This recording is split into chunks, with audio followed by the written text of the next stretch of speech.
we might even get out 2 minutes early today. We'll see something different. We'll see how it works. Let's go to the Lord in prayer. Lord, we're thankful again for your goodness and mercy and your grace. We're thankful, Lord, that you have a plan, and that plan is so detailed that it's beyond our imagination. And as we look at your word tonight and we begin to look at some of the ways in which you plan things and you do things, pray, Lord, that you will anoint your word as it goes out. Anoint my lips to say those things that you'd have me to say, and then anoint our hearts that we receive that portion you have for us. And I thank you in Jesus' name. Amen. All right. So tonight, we're going to pick up the 11th chapter of Joshua. And this is going to be a little bit different tonight because if you've read ahead, you know these two chapters are pretty much about the victories of Joshua. And there isn't a lot of stuff in here that we can really go out and pull a lot of good information from. It's just kind of, he defeated this king and they killed these people, and you know. But there's some stuff in here. We're going to pull this out. But we will be looking a lot at maps, at where these things occurred and why, more kind of in that vein.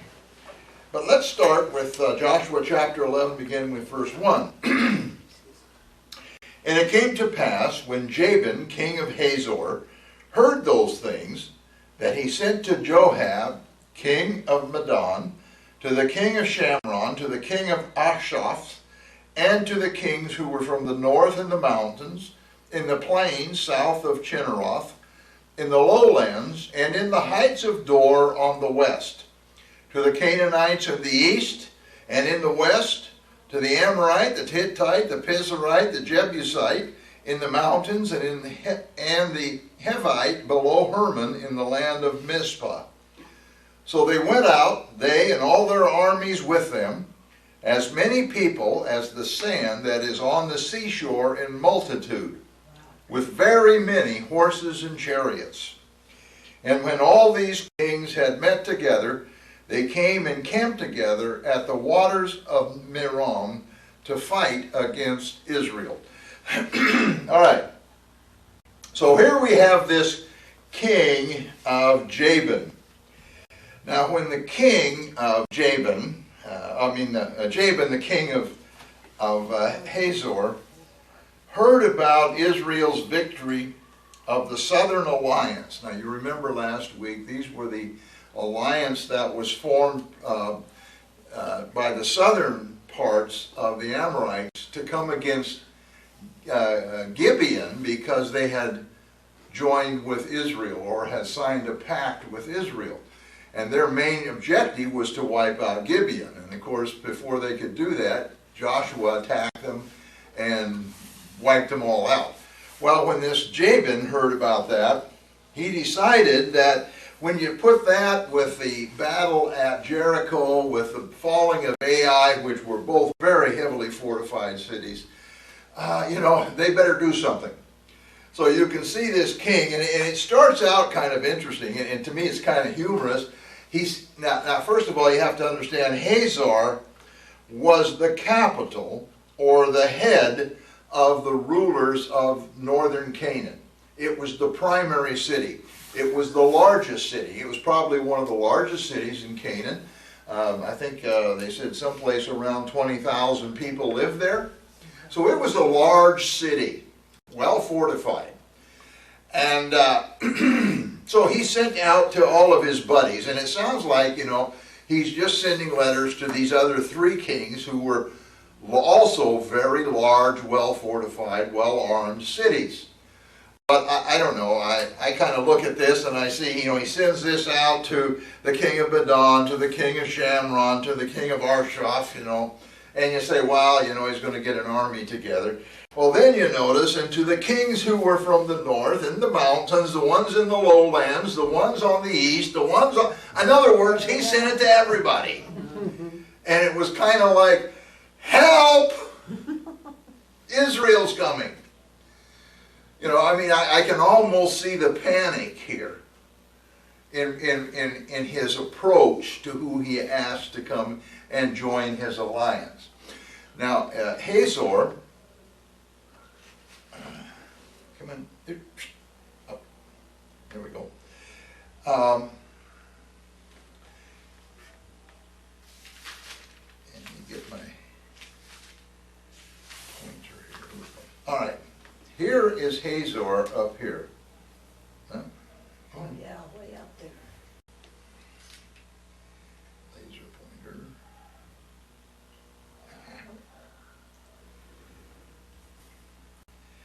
Well, this thing doesn't want to work now. It's up there. I had it working earlier. There's Hazor up here at the top, Right. okay? Oh, That okay. Here, here. So there's Hazor. Way This is the Sea of Galilee, or Gennesareth if you wish. And so from this position, he controlled, or Hazor, controlled all of this northern area up here. And that included much of this area here was trade routes. And so from his position here, he was able to control or look at all of the trade routes that came over the top of the Sea of Galilee. What, are you lost? Where's Hazor, up there where the circle is? Yeah. Yeah, Yeah. right there. Okay, thank you. You're welcome. Okay. So that's where he was at. Well, Now, what he did was he had everybody come to Hazor, which overlooked the lake, which was called Lake Merom. Let me see if I found this next one. Oh, by the way, here's some ruins from Hazor. Now, this was on a hill, and it was what was called the hill cities. And so if you looked out across the plain in Israel, and when we were there, we saw several of these, here'd be this mound, a little hill.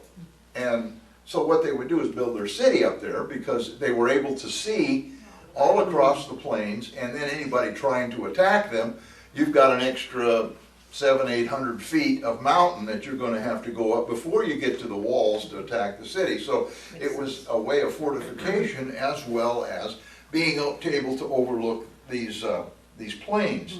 And so you can see that here in this, let me see if I have a, yeah, you can see how this is Hazor. This is the upper city here, and this is the lower city. But if you'll notice, this whole thing here is a hill. See? And see how it overlooks the plains. So in biblical days, they could see a caravan, an army, anybody coming a long distance off, and they could be prepared to whatever, collect taxes if they were coming through, if that's what they wanted, or mount an army or defense or whatever. Now they were on the lake that is called Lake Merom. Now we were at that lake. Sorry that Lucy's not here tonight, but you remember when we came out of Caesarea Philippi, there was this whole area, and the guide was telling us it was lined with eucalyptus trees.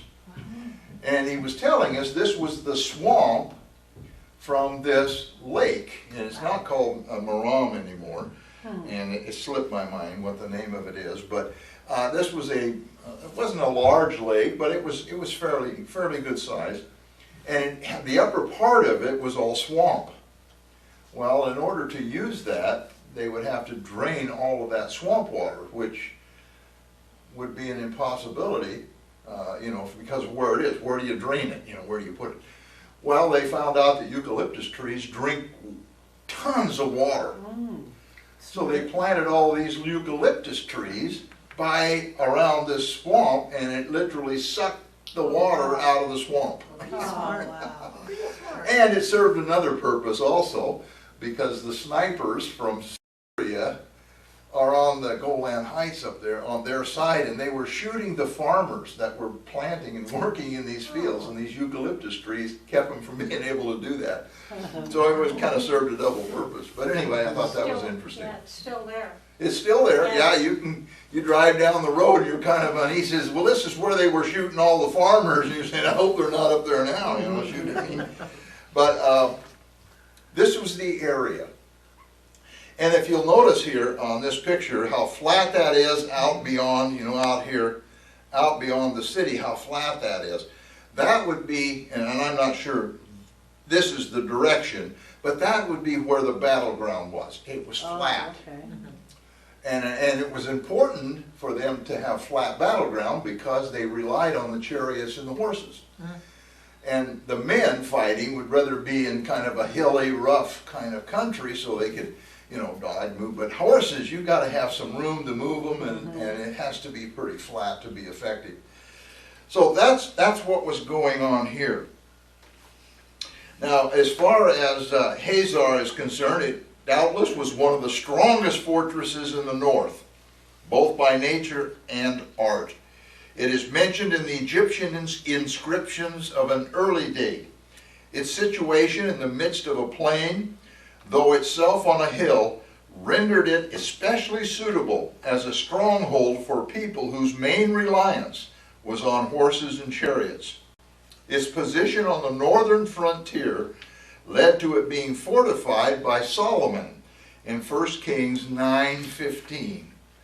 Its people were carried away captive with those of other cities by Naphtali by Tiglath-Pileser in 2 Kings 15:29, by the plain of Nasar is what it was referred to. And Jonathan gained a victory over the Syrians, is doubtless to be understood the plain of Hazor. Hazor is conjecturally identified with the modern Tel Kurabith, and that's what we're looking at here.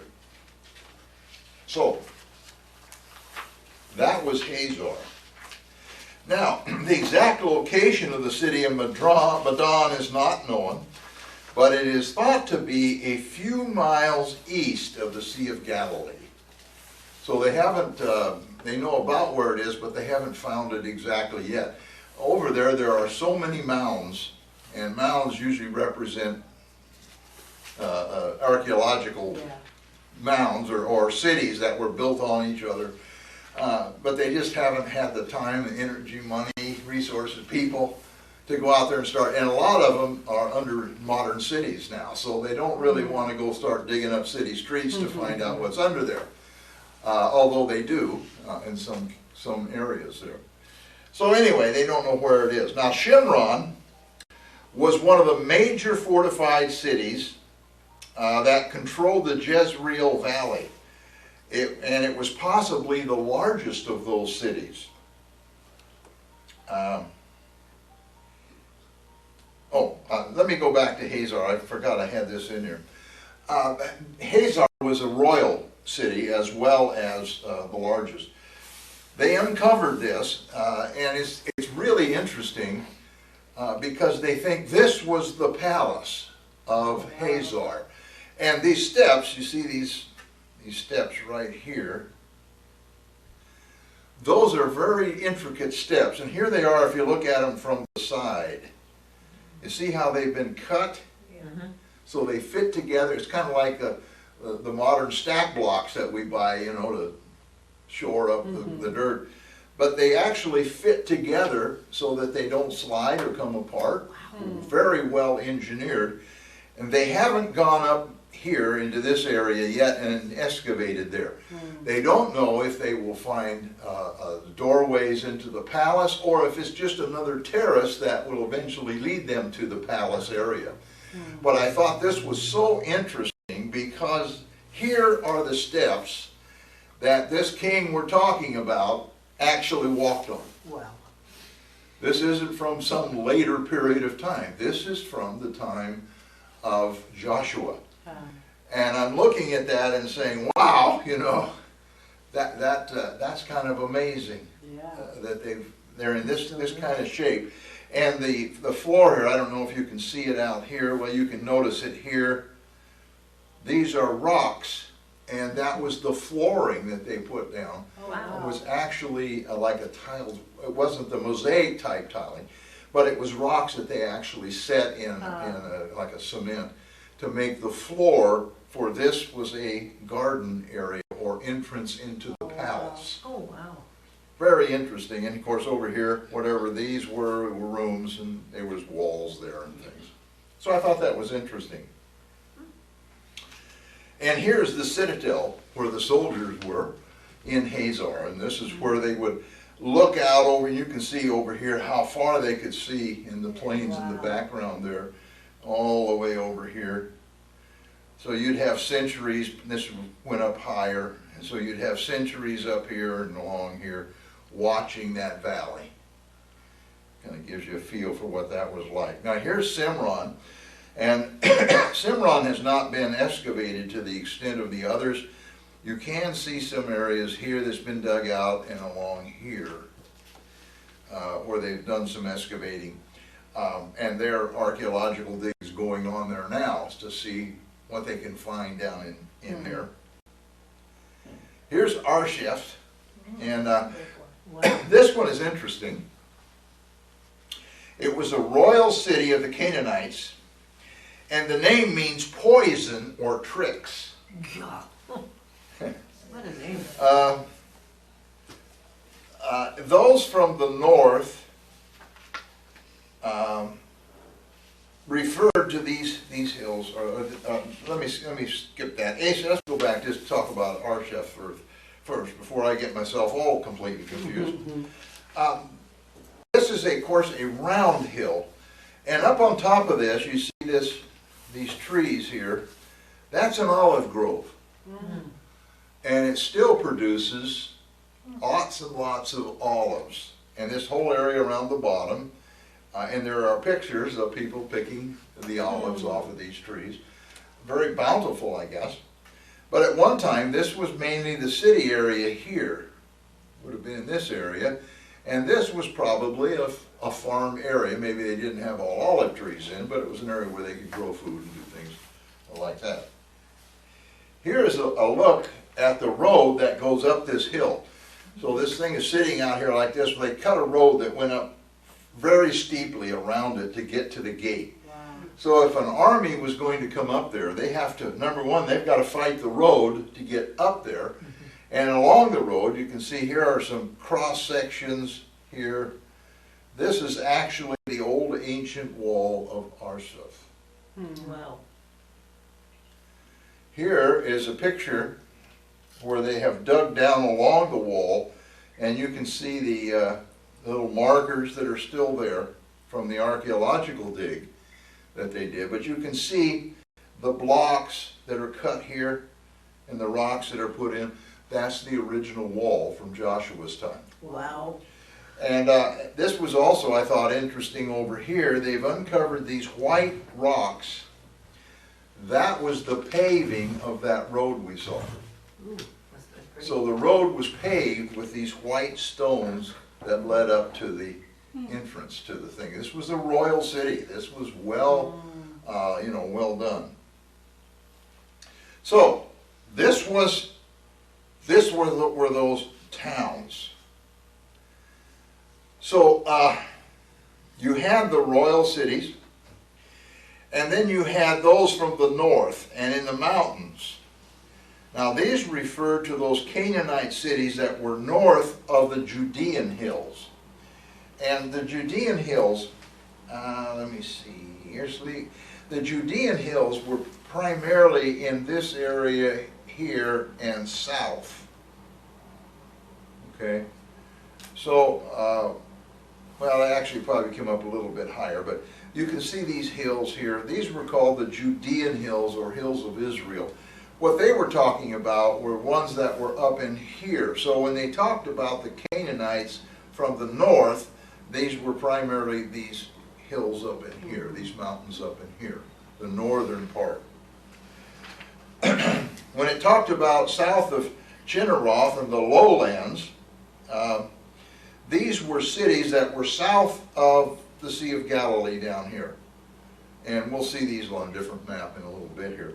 So anything south of the Sea of Galilee, in the basin, and the Jordan Basin was considered lowlands.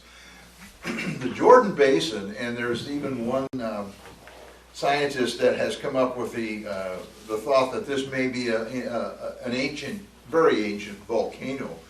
But actually, it's sunken down. It's actually lower than the Mediterranean Sea.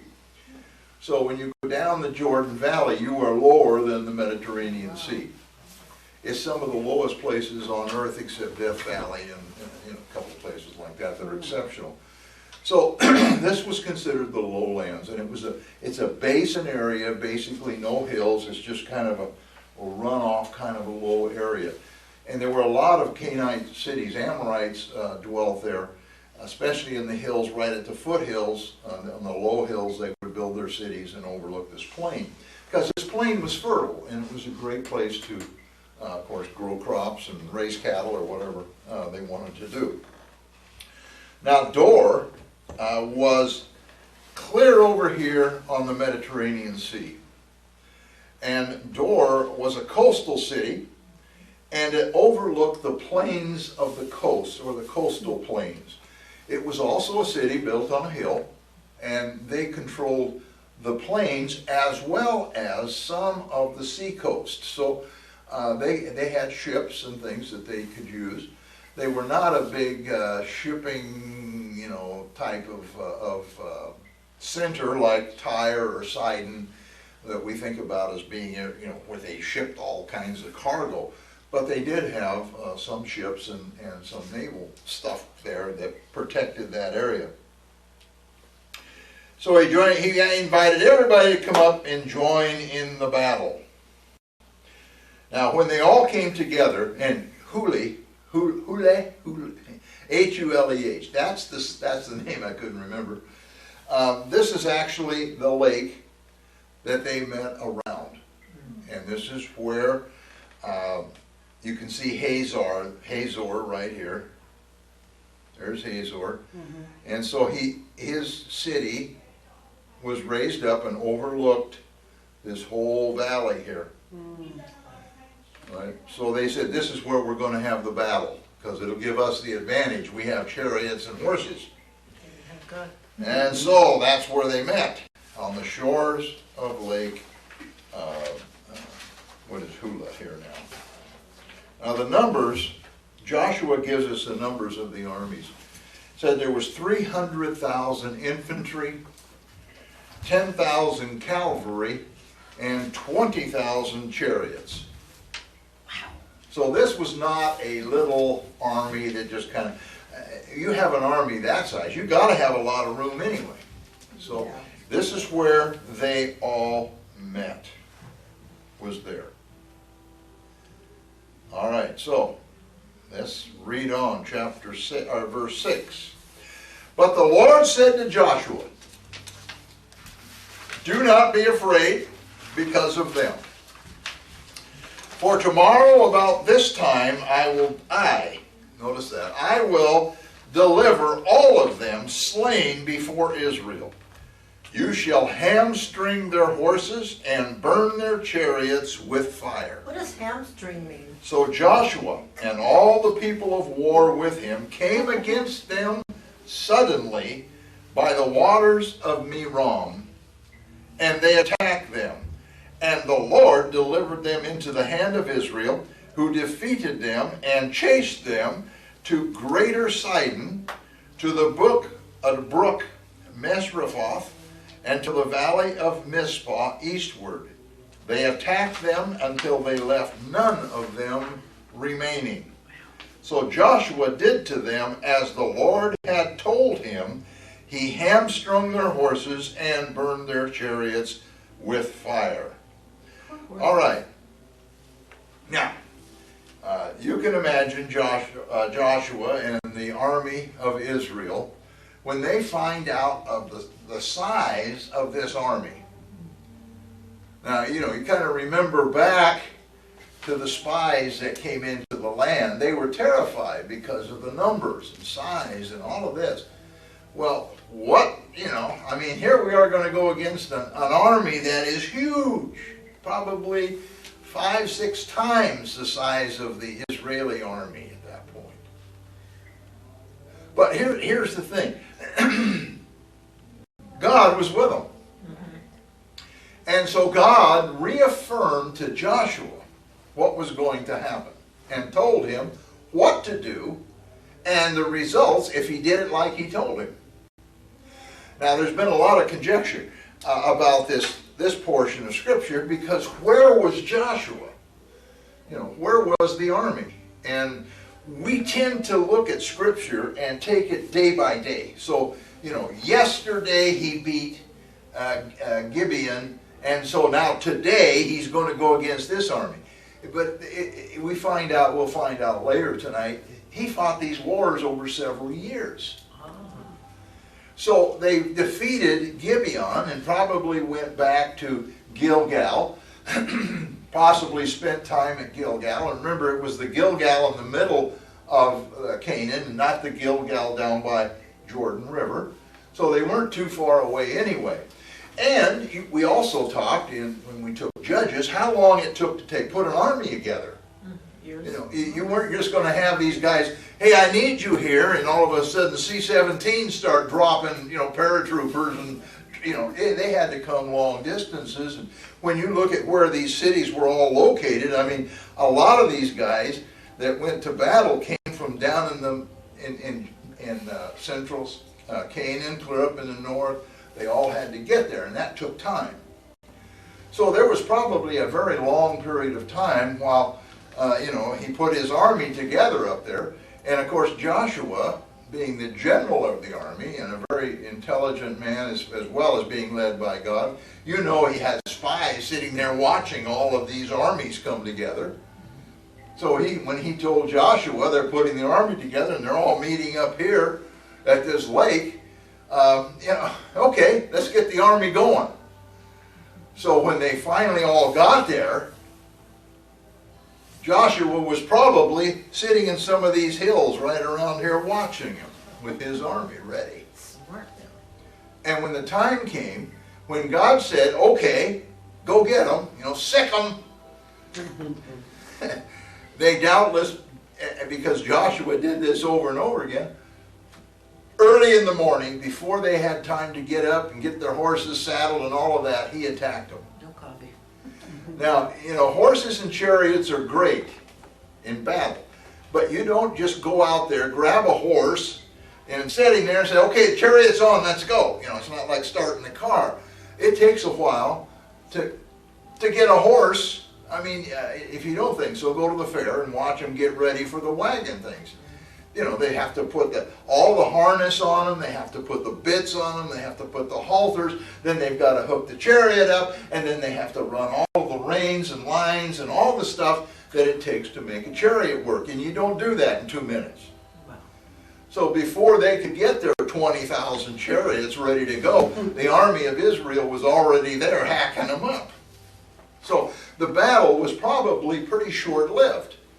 And the other thing is, God said he delivered them. And when he said that, he's always delivered them through chaos in their camp. I mean, you look at all of the major victories that God said he delivered them into their hands. It was chaos in the camp. It was Gideon when he broke the pitchers and they started killing each other. It was the Assyrian army that came against Israel, and they woke up in the morning, they killed each other, for some reason, terror or whatever. And that's the way God moves. And I see that happening here. So really all Israel probably had to do was come in and mop up, and these guys took off. And they chased them. I have a question, you're going to laugh at me, but why do they have to kill their horses? Well, we'll get to that. Okay. I haven't ignored it. And they didn't kill them. This was not killing the horses. Okay, so what happened here is the army was defeated. Now, we're going to address the chariots and the horses. What was so special about chariots and horses that God had to give special instructions about them? No other city did they bother killing animals or doing anything to the animals. They took them back and, Well, there was a law in Israel that God gave, is that they were to have no horses in Israel. That was a law. No horses. Now, the reason was really quite simple. We think about horses today, and I've had horses. I love horses. I've raised horses. I've trained horses. I really love horses. I don't love cleaning up after them. That's why I no longer have them, you see. My daughter has horses. I enjoy going out there and watching the horses. She won't let me ride them. I'm too big for the horse. She don't want me to hurt the horse, But and I'm probably too old to get up there anymore anyway. But horses are wonderful, and we think about them as pets, as riding. In those days, horses were used for one thing. War. That's all they were used for. They didn't pull plows. They didn't use them for anything except to go to battle. God said, I don't want you having horses, and I don't want you having chariots, because you are to rely on me and not horses and chariots. So it took away the temptation. So what he did is he had them take and hamstring the horses. Now what they do is, there's two or three ways to do it, but probably what they did is right in the back of the hoof there's a little tendon. They would cut that tendon, and that tendon will never heal. But they will never be war horses again. Okay. They suddenly become pets. Okay. That's all you can do. Feed them and look at them. You put very much weight on them and they'll break down. Oh, wow. So what God was doing, he didn't kill the horses. He just said they'll never be used for war. You cannot rely on these horses to defend you. Smart. And all the chariots he burned. You'll never have a chariot in Israel, as far as he was concerned. Now this is interesting that this led to some of the problems in Israel later. You'll remember Absalom, David's son, we talked about it. He would sit at the gate in his chariot. He was putting his reliance on horses and chariots and telling everybody how good and powerful he was, while David was praying in a cave, putting his reliance on the power of God. And that's the difference that we see right there very, very vividly. So that's what these horse hamstringing was all about. Now, they took off for different places. Let's see what this one. Here is some of the places they went to. Sidon, and I didn't have a map that would make any sense, but Sidon is up above Tyre. So it's way up, probably up about here, if the map was long enough. Sidon at that time was the premier shipping city. It's where everything came into Canaan. It was on the trade routes. And not far offshore is the island of Cyprus, off from Sidon. So it was a major shipping area, and the ships went from there. You remember the Apostle Paul, when he left from Tyre, but if he was in Joshua's day, he would have left from Sidon. Okay? Now Sidon only relied on shipping. Tyre became the premier shipping area. However, it relied on basically its military position and the fact that it could move troops and things. But when the types of warfare changed, Tyre became, and in one of the commentaries it says, it's now a group of about 4 little cottages is about all that's left of Tyre. And everything is back at Sidon again. And Sidon is in Lebanon. It's still a city that's up there. It's a modern city now, and it's still a shipping center for that area. So some of the troops left Hazor down here and came through these mountain passes as they were trying to get away from Israel. And they made it all the way up to Sidon. Wow. Now there were some of them that went to the brook Mizpah, which is here. So they took off and probably went something like this, down through here and up to this area here. And Israel was chasing them the whole time and killing as many as they could. Any of them who couldn't keep ahead of Israel died. That was, you had to get with the program, or you just weren't going to you weren't going to make it. And then up above Lake, let me see if I have this one here. Yeah. Up above, oh, there's a picture of Sidon. I have found it. There's one. But up above Lake Hulia, or Merom, is the valley of Mizpah, and that's, yeah. This is this area here.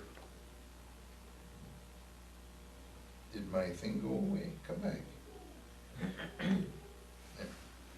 Up here is the valley of Mizpah. And that's where ran, trying to get up into these mountains. That's probably where they lived, is up in these northern mountains. And of course they ran and chased them that far and killed a bunch of them. So you can kind of see that the battle wasn't in one spot. It started there and then branched off in three directions. And Israel managed to cover all three directions and wipe them out. So there wasn't any left. Now that doesn't mean some didn't escape. As we talked last week, where some of them got into the fenced cities, a lot of these managed to make it to Sidon, managed to make it to walled cities, into areas where they could escape Israel. But the majority of the force was destroyed. All right. They killed everybody they caught, and they hamstrung the horses and burned the chariots. All right, move on to 10. Now, battle has been won. So what does Joshua do? Joshua turned back at that time and took Hazor and struck its king with the sword. For Hazor was formerly the head of all those kingdoms. And they struck all the people who were in it with the edge of the sword, utterly destroying them. There was none left breathing. Then he burned Hazor with fire. So after he had defeated this alliance of armies, he returned or turned back toward Hazor. And we see that here, of course. Here's Hazor, and up here is where the battle took place, and on the seashore around here somewhere. All of his army has, taken off in three directions. He gets them all back. Now, how long do you think it took for him to get his army back together again? You can see the great distances they went chasing these guys. So he had to wait till all the guys got back again. His army got reconfigured. So that no doubt took, I don't know, maybe a week. It's hard to say how long it took. But after he had reassembled the army, he then turned south and came down here to Hazor.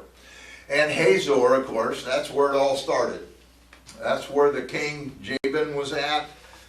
Now we find out here that Jabin was not killed in the battle, and so he must have left before the utter defeat of his alliance. So I can see him being there, and as soon as that surprise attack happened, he was not stupid.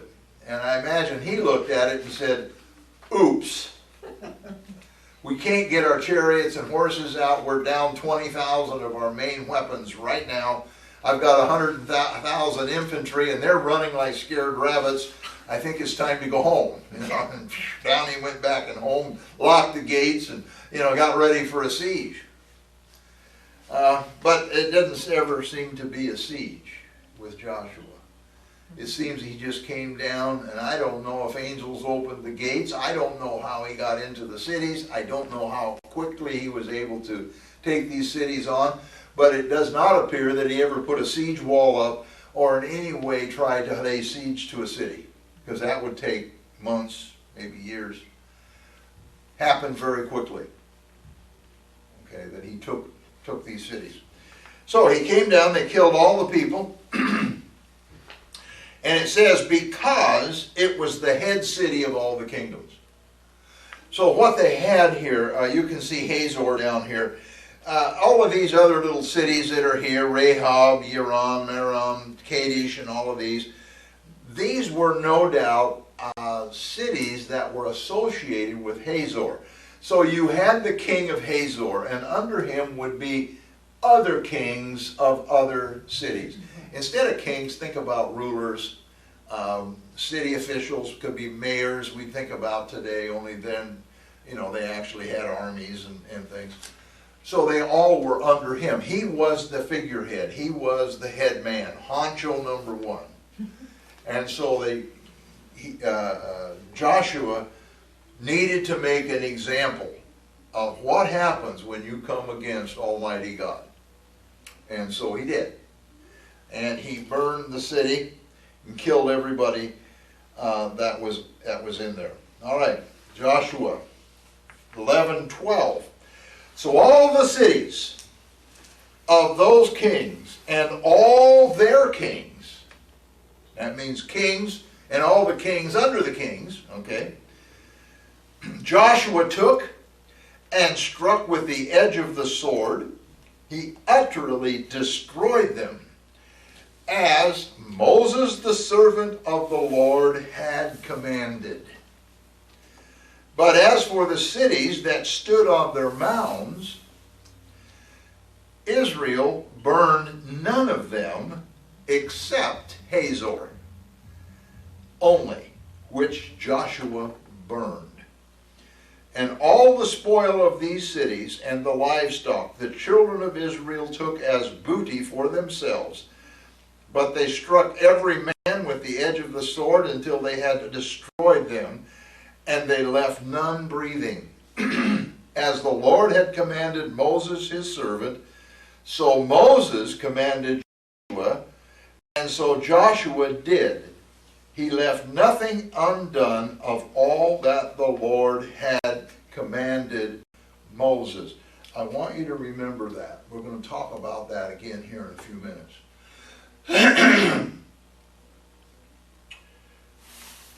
What we see here is this utter destruction of Canaan. Now there's some question as to whether, it says they killed all the men. So was it only the men they killed, the army, men in the army, or did they actually kill everybody, meaning women, children, and so forth?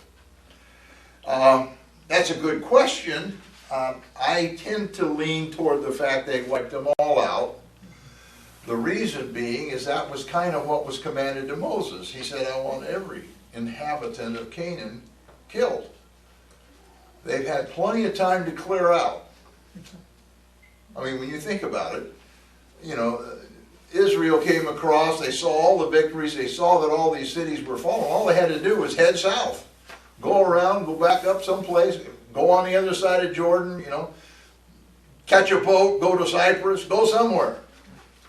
If they chose to stay there, then they had to suffer the consequences. Now that's my feeling. I don't have any real scripture for that. I'm just kind of using logic. If I'd have been there in those days and knew what was happening and everybody was being killed, I think I'd take my wife and kids and I would say, wave a white flag and said, I'm going to Babylon. I'm going over to Babylon. I'm heading east. I'm going to go to India or somewhere. Wasn't this where they disobeyed God and didn't kill all the women and children? And I'm sorry, what? wasn't there circumstances before when they didn't obey God and they didn't kill all the women and children? Yes. That they took them as wives and then got into their gods and made a big mess? Yeah, the point here was that Israel, or God wanted a Israel that was not tainted with the inhabitants of Canaan, right? That is his stated objective. That is his stated reason. So it seems to me killing off the women and children would take care of that part of it, right? But we're also going to see, the shower is a wonderful place for me. I just get all kinds of things. And I had a title, and someday if I live long enough, maybe I'll write another book. I got to get the first one done. just looking at the second one. Something about blessings out of curses. And when we're going to look here at the big picture that God is putting out there, and as humans, we tend to look at the small pieces. We tend to look at this and say, they were doing exactly what God wanted. They were wiping out all the women and children, right? Good job. Good job. There were other things they didn't do that God wanted them to do. And there were other things that they didn't do that God did not want them to do. And I think they'll surprise you, but we'll look at them here in just a minute. All right, let's move on. So why did he not burn the cities that were up on hills? He could use them to his advantage. What's that? He could use them to his advantage. He could use them. Israel could use them. It didn't make sense to take these cities that were up on hills, that were already fortified, that could overlook the whole country. It didn't make sense to burn them down so they could rebuild them. The cities weren't the problem. It was the people in the cities. Okay? Now, burning Hazor was a different situation, because that had to be done as an example to the other cities. Okay? That no matter how big, no matter how glorious, no matter how perfect your city is, if God says destroy it, it gets destroyed. And that's the point here, is God said destroy that one. Because it says, Joshua did as God commanded. So they destroyed that. Now all of the spoils were taken, of course, by the army. And I assume, as before, the elders of Israel were there, and they dished out all of the booty evenly among the troops. So they all came out of that probably pretty well off after these battles. And we'll see the land was given to the tribes, and this would enable these men to buy land as individuals from their tribes, and inhabit them and get crops and brand new plows or whatever they needed, enable them to have some resources to set up housekeeping in Canaan. So that came from the Canaanites. And it kind of goes back to that scripture, where God promises Israel in the future. He says, all the wealth of the Gentiles are going to be given to you. And so we can apply it here. All the wealth of the Canaanites were given to them. So God he always is doing the right thing. And he just continually does that.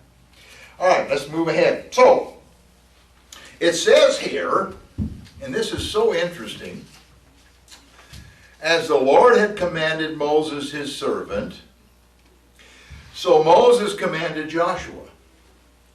And so Joshua did. Now, this is called chain of command. You see, God told Moses and gave him details of what he was supposed to do. Moses handed the details to Joshua, and Joshua fulfilled what Moses could not fulfill.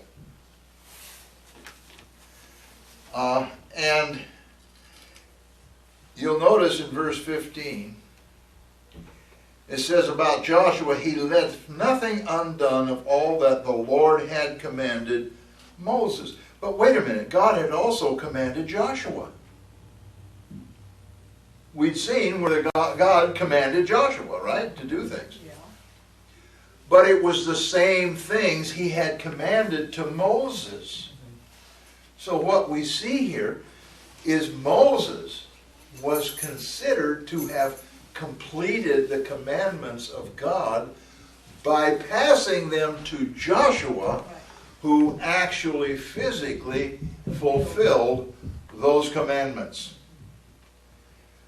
And I think this tells us a little more about God also, is that he gives you commands to do or things to do. You may not see the results of those. But what will happen is when the results come in, if you have done as God wanted you to do, they are counted as if you had finished those tasks. See how that works? And so I think this is a little hidden message in here that God gives us, is that when He tells His commander of whatever it is and gives them a commandment and they give it to us, we are doing it in the stead of the one who gave it to us. So we have a responsibility not only to God, but to that person that gave that to us. And of course that's usually a pastor, somebody. Just a little something there that I saw and I thought it was worth mentioning. All right, verse 16. Then Joshua took all this land, the mountain country, all of the south, all the land of Goshen, the lowlands and the Jordan plain, the mountains of Israel and its lowlands, from Mount Halak and the ascent to Seir, even as far as Baal Gad in the valley of Lebanon, below Mount Hermon. He captured all their kings and struck them down and killed them. Joshua made war a long time with all those kings. There was not a city that made peace with the children of Israel except the Hivites, the inhabitants of Gibeon. All the others they took in battle. For it was the Lord to harden their hearts. For it was of the Lord to harden their hearts, that they should come against Israel in battle, that He might utterly destroy them, and that they might receive no mercy, but that He might destroy them as the Lord had commanded Moses. Here it is again. So, when we look at the conquests of Joshua, and this map may be, I don't know how well you can see it, it's not too bad, I guess. It's a little, I couldn't get it any larger and keep it all in size here. But here are some of the areas that he took. He took the mountains, the mountain country. Now that would mean this area primarily right in here that are what we call the Judean hills. It's the hill country of central Canaan or Israel today. All of the south, which is this whole area down here, all the land of Goshen. Now the land of Goshen is interesting because a lot of the commentaries are talking about Egypt. Well, this is talking about Egypt. How could it be Egypt when the land of Goshen is over here? That's the Nile River. Well, in fact, it isn't even the Nile River. The Nile River really is over here. And, that would be entirely unrealistic that Joshua would have taken his entire army and marched them all the way down here just to take this area of Goshen. That doesn't make sense. However, I did find a couple of commentaries that explained it, and Goshen really is an area that is right in here, like this. You see this coastal plain here that says Canaanites? That's the coastal plain right up against the Mediterranean. Well then, on the other side of this coastal plain, between there and the foothills, there's another area that's kind of flat, and I don't see the name on here. I thought I had put it in my notes, but I evidently did not. Oh, yes, I did. It's called the Shephelah, which is, you have the coastal area. Then you had this next plain up here that was kind of a flat plain, kind of with some hills in it. That's called the Shephelah that goes along. And there were Canaanite cities along the Shephelah. Then you had this area between the Shephelah and the mountains, which were foothills, and they were sloped foothills. This was where Goshen was to Joshua that is talking about here. So really it says he took the mountains, and he took this Shephelah along here, part of the lowland area, and then in between he got Goshen. So basically it says he took everything except the coastal plains. Did not take the coastal plains. And we'll talk about that, why that was in a minute. From Mount Halak, and I circled that down here, that's about where Mount Halak was located. It was in the Negev desert. From there, he went up and the ascension of Seir, which is here, and this is of the mountains of Lebanon. This was the ascension up into these mountains, and actually there is a regular line of white, what they call white naked hills, and there's nothing on them. They're just white hills, and there's kind of a progression of them that are right in this area here. Someplace right in there, and I couldn't find an exact location, just a description of them. So this was very possibly what they used as the landmark here, these steps or this slope that went up into the what is today the Lebanon, mountains of Lebanon. So he took basically everything from here all the way up to, where am I here? As far as Baal Gad, which is right up here. Now Baal Gad is an interesting place. We were there on our tour that we took a few years ago. It's now called Caesarea Philippi. Baal Gad was a natural area of caves, and it was a city that was built to Pan, the god of the ocean, called Pan. The Baal that was there, they also worshipped Baal. The bad guy. Yeah, so if you go in there, there's actually, how many, 5 temples I think are in there to different gods. The goat god, Pan is considered the goat god. They actually have a cavern or a, what do you call it, it's a cave that's full of water. And there, if you wanted to know if you were pleasing to Pan, you would take and kill a goat and throw the goat in. And if the goat floated, you weren't pleasing to Pan, but if the goat sunk, then Pan accepted your goat. And they had another temple there where they taught goats to dance. And they would play, and these goats would come out and dance in costumes on their on their hind feet, rear feet, and would dance. And there was a typical temple to Baal, one to Ashtaroth. This was just a demonic place, and it's also close to the headwaters of the Jordan River, which make it extremely interesting because you got this beautiful crystal clear spring that comes out just below, or just, in fact, it's actually almost in the city where it comes out. But this is the city where Jesus took his disciples, and when he was talking to them, he talked about the gates of hell. I'm going to build my church. Remember, he said to Peter, Peter, you're not going to be called Simon anymore. You're Peter. And upon this rock, I'm going to build my church, and the gates of hell shall not prevail against it. That was called the gate of hell, that cavern. Yep, that's what they called it. Yep. Yep. The gate. So it's interesting that you see this is taken by Joshua that far back, as in it was then a temple to Baal. So that's just some of the interesting things about all of this.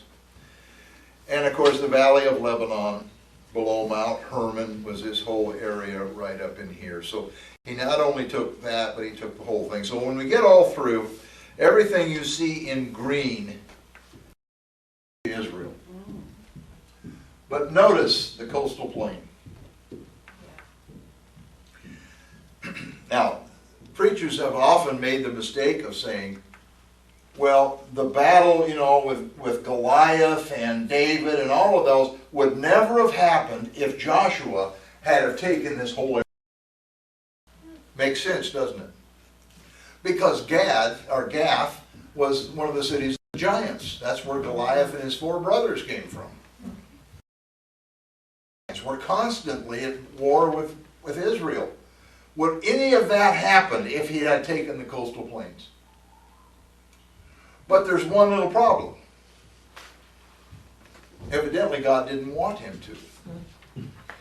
Because he did all that Moses commanded, and Moses told him all that God commanded him.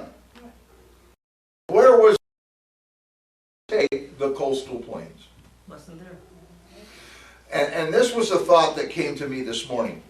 We sometimes, and as human beings, we look at things in terms of cause and effect.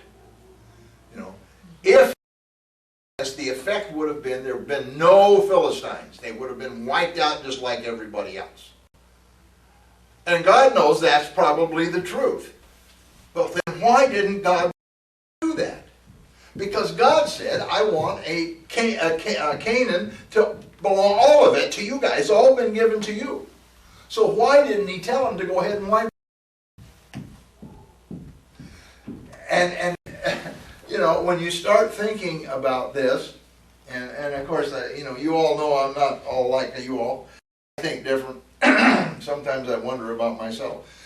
But when you start thinking about this, if they had not, if they had wiped out the Philistines, if they had taken all of those cities, and it all belonged to Israel, would there have been a David? Yeah, it wouldn't have happened. No. Why was there a David? Because there was a Saul. And why was there a Saul? Because the people wanted to be like everybody else. They wanted a king. If there hadn't have been anybody else, they would never have asked for a King Saul. Yeah. If there'd never been a King Saul, there never would have been a King David. If there never had been a King David, there would not be a throne of David. If there was not a throne of David, there would never be a Messiah to come back and sit on the throne of David. Wow. You see, God thinks different Big picture. than we think. He allows things to happen. And he allows curses to happen because from the curse, he wants to bring a blessing.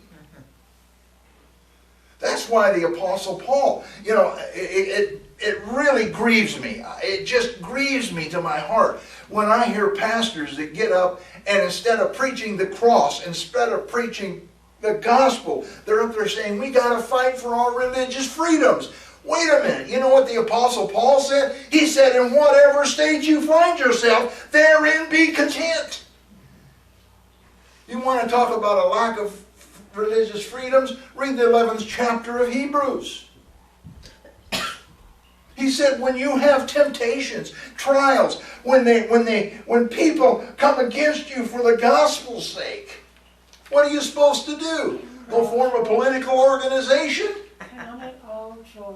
He said, count it all joy. You see, we can't see beyond today.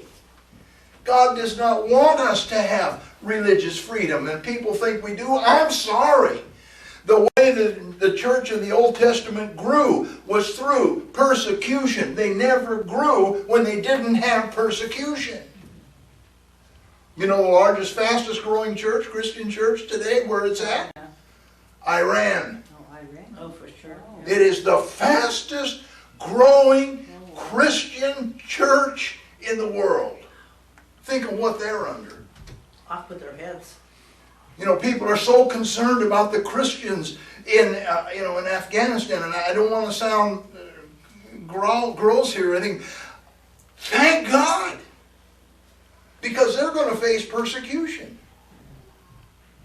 I'm not thinking about the individuals, but when they face persecution, they're going to grow, because that's the way God works.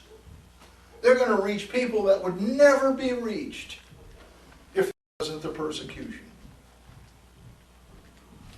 Gotta get off my soapbox. Pastor will fire me. Okay, let's move on.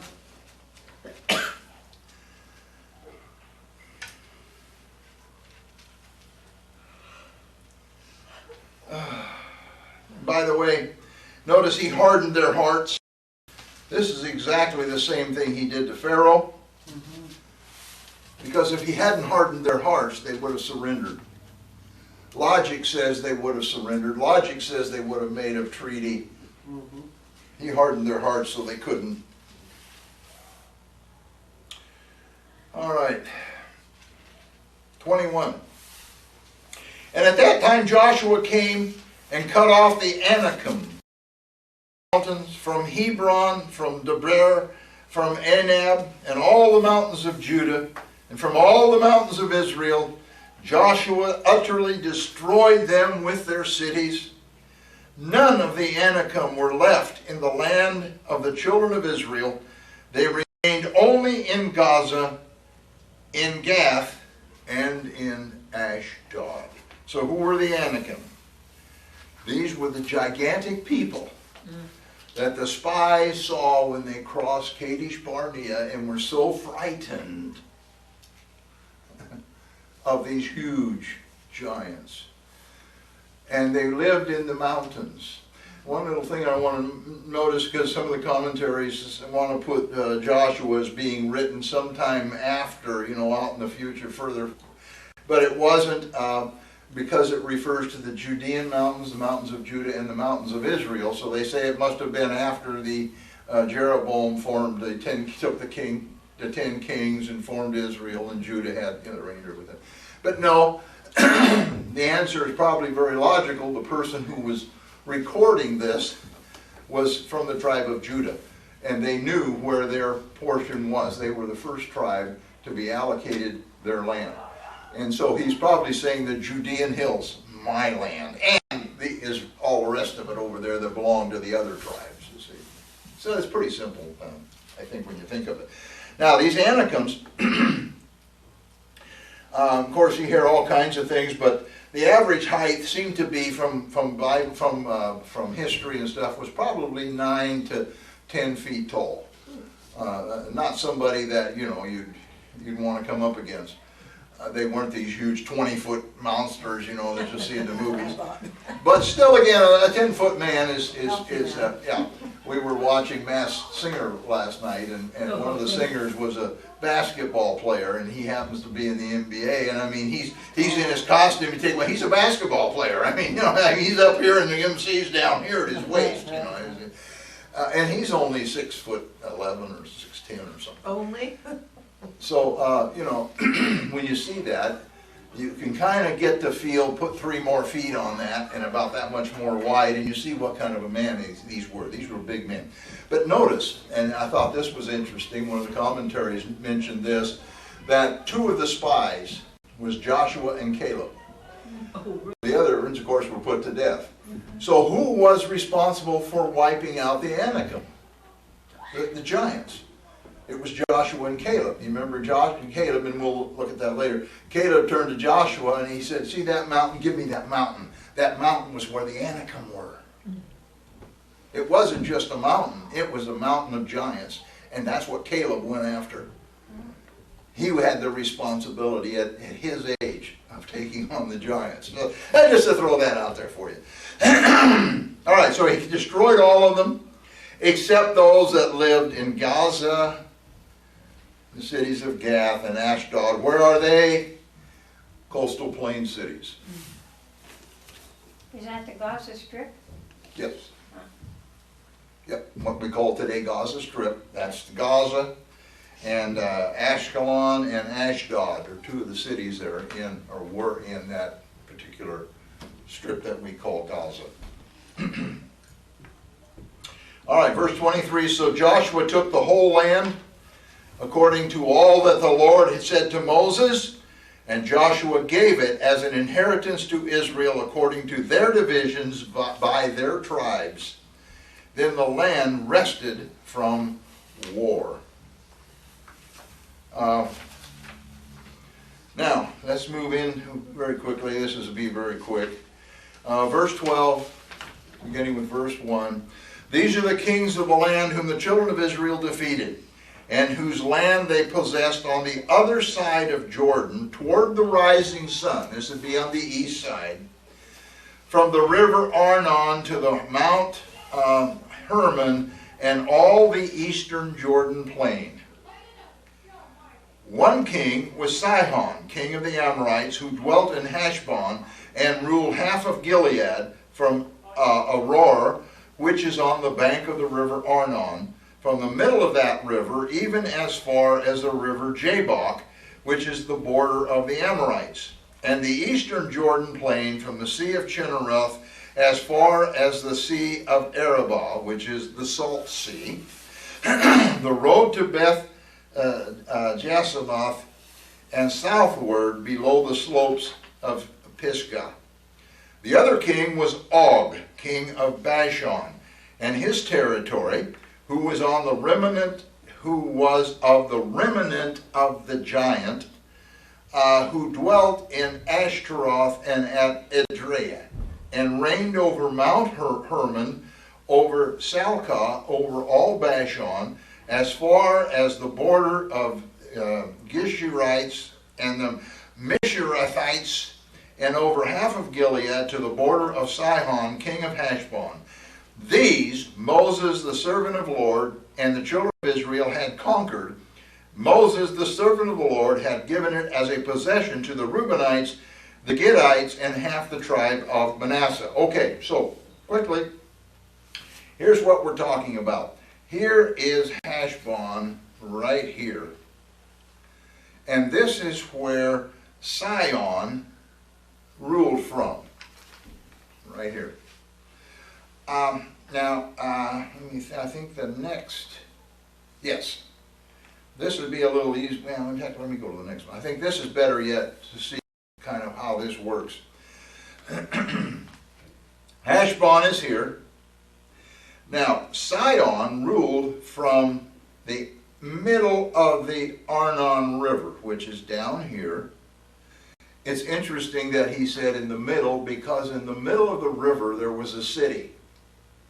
The river actually went around this city, and it belonged to Moab. So, they divide rivers even today in the middle of the river. I know if you go to the Columbia River and you cross the bridge, right in the middle of the bridge it says, "You've now entered Oregon." Oh, funny. Anyway, so it was from the Arnon River. He had all of this territory up to the Jabbok River, which is right there. So he ruled all of this territory, and out east, it doesn't give us where that boundary is because it doesn't matter, biblically speaking. How far out it was, we don't know. Now, this other guy who was Og, and they found his bed, and it was, I think, 8.5 feet long. So he was a big guy. He was of the remnant of the Nephilah, which was another group of giants. Anyway, he actually ruled Bashan from Mount Hermon. Mount Hermon is here. You just see the lower reaches of Mount Hermon. This right here would be where Caesarea Philippi was. Okay, so he ruled all of this area here down to the Jabbok River, this side of the Jordan River, like this.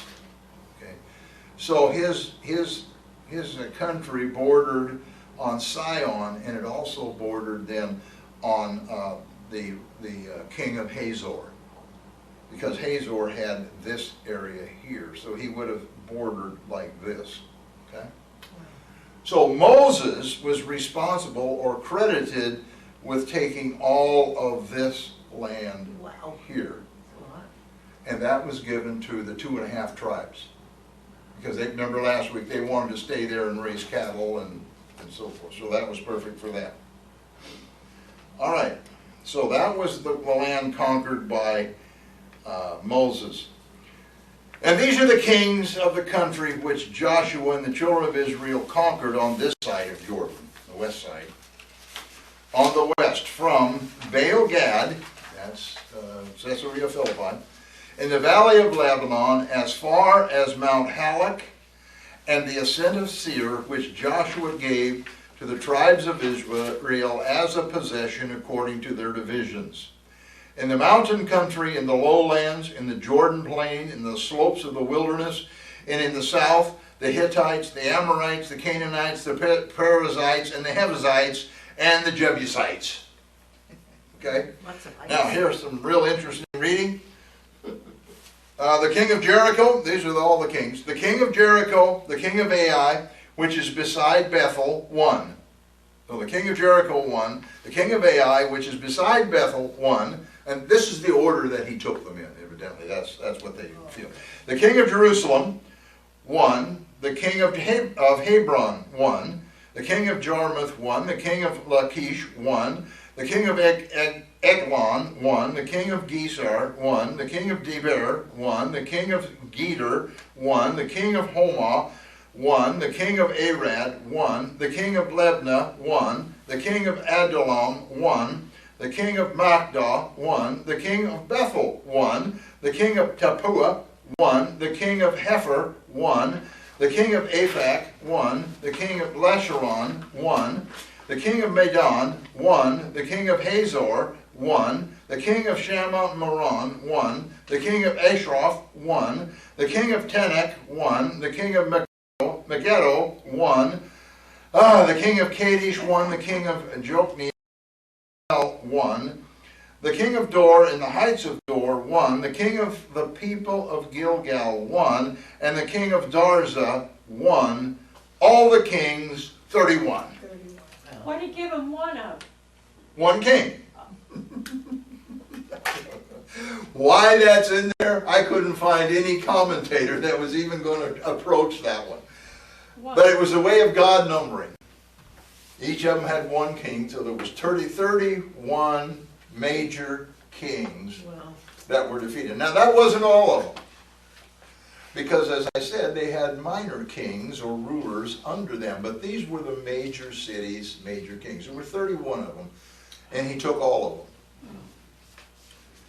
All right. So, we see from all of this that God's word is always true. What he says he will do as long as we are faithful to do what he tells us to do. Any questions? Where did the giants come from? Well, now you want to get into some theology here. There's a lot of thought about that. Probably theologically, the one that makes the most sense is that some of the angels, and these would be the ones that are in chains in Tarshish, which is a region beyond this one. Anyway, that they came down to earth and cohabitated with the women, human women. Okay. And from that came giants. Now there's a lot of controversy on that. Some feel angels can't do that, but there's scripturally nothing that says they can't. The only thing that's mentioned in that case is about after death, and the Apostle Paul, there was some controversy in the church, and he said, don't you know, that you're going to be like the angels. You don't marry or are not given in marriage. But that's not the same as what we're talking about here, because we'll have glorified bodies there, which are much, much different. And angels do not have glorified bodies. As far as I know, they can't pass through walls and things. Jesus could do it, and if Jesus can do it, I guess we'll be able to, because we're going to be like him. So it's a different. I mean, if you want to be very carnal and thinking about it, we have things called ghosts. So I guess you could look at it as saying, how about what's a ghost like? Well, he passes through walls and he makes all kinds of weird things. But they don't exist. I'm not saying we're ghosts, don't get me wrong, but, you know, it's that kind of a relationship, it's a different, and so, we don't know. We don't know about angels, what they were made up of, what they're capable of. We do know that they were men, we do know they came to Sodom and Gomorrah, and the men there, the homosexuals, wanted them. That's so disgusting. So I don't know. I that's just it's one that makes sense to me. Yeah. It makes sense to I me can too. understand that. Yeah. Well, we all have guardian angels, Yeah. but we can't see them. How do you know you can't see them? I can't see anything. Maybe I've been your guardian angel all this time and you didn't know it. And Help me. they also, like, okay, one of my friends, she worked all kinds of hours, and she would walk home through the alleys at night in the pitch dark, and she would have this huge dog appear out of nowhere and walk her all the way home. Who's to say angels are 2-footed instead of 4-footed?